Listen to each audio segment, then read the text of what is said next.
রবিবার সন্ধ্যায় নেতাজি ইন্ডোরে আনুষ্ঠানিক সূচনা হলো ১৯তম কলকাতা আন্তর্জাতিক চলচ্চিত্র উৎসবের। অমিতাভ বচ্চন, শাহরুখ খান, কমল হাসান, মিঠুন চক্রবর্তী, জয়া বচ্চনের পাশাপাশি প্রসেনজিৎ সহ টলিউডের এক ঝাঁক মুখ ছিলেন উদ্বোধনী মঞ্চে। প্রদীপ জ্বালিয়ে শুভ সূচনা করেন মুখ্যমন্ত্রী মমতা বন্দ্যোপাধ্যায়। ৮ দিনে দেখানো হবে ৬৩টি দেশের ১৮৯টি ছবি। উৎসব শুরু হবে ঋতুপর্ণ ঘোষের ছবি তাকঝাঁক দিয়ে। ১৭ই নভেম্বর শেষ হবে চলচ্চিত্র উৎসব। সমাপ্তি অনুষ্ঠান হবে সায়েন্স সিটিতে। নির্জন রাস্তায় স্কুল ছাত্রের শ্লীলতাহানি।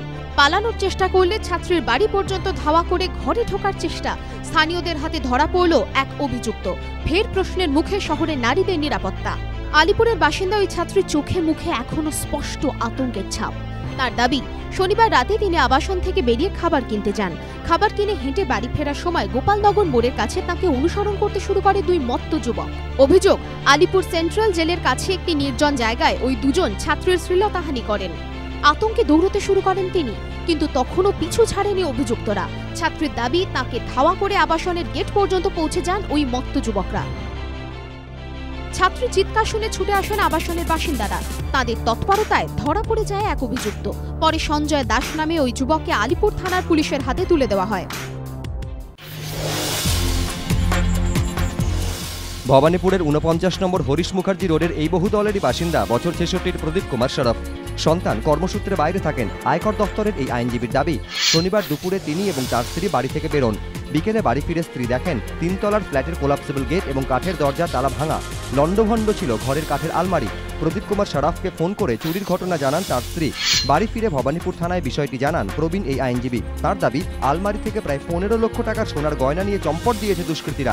লিখিত অভিযোগের ভিত্তিতে তদন্ত শুরু করেছে পুলিশ। তবে তদন্তকারীদের ধারণা, দুষ্কৃতীরা শরফ পরিবারের পূর্ব পরিচিত।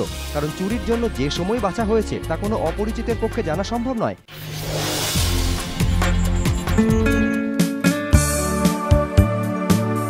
ইডেনের ঘাসে খেলেছেন বহু একদিনের ম্যাচ। তার ব্যাট থেকে এসেছে বহু স্মরণীয় ইনিংসও। কিন্তু ক্রিকেটের নন্দনকাননে টেস্ট খেলা হয়নি কখনো। রবিবার ইডেনের ঘাস ছুঁয়ে এমনই আক্ষেপ ব্রায়ান চার্লস লারার। ছুটির রবিবার বিগ বি শাহরুখের ফিল্ম উৎসবে ঢাকে কাঠি। অথচ এই রবিবারটাই হতে পারত ক্রিকেট পাগল কলকাতার সচিন দর্শনের শেষ দিন। ৩ দিনেই খেল খতম। ইডেন টেস্টের ভাঙা হাটে শনিবার কলকাতায় আসেন লারা। তাই রয়েছে বন্ধু সচিনের ১৯৯তম টেস্ট না দেখতে পারার আফসোসও। ইডেনে পৌঁছেই সচিনের ছবিতে সাজানো প্যাভিলিয়ন ঘুরে দেখলেন লারা। ক্লাব হাউসে সচিনের মোমের মূর্তির পাশে চলে ফটো সেশনও। ড্রেসিং রুমে সচিনের চেয়ারে বসেও বেশ কিছুক্ষণ সময় কাটান তিনি। এরপরই সোজা মাঠে নেমে পড়েন ক্যারিবিয়ান ক্রিকেটের ম্যাজিশিয়ান। তাকে মালা পরিয়ে দেন ম্যালি ও গ্রাউন্ডসম্যানরা।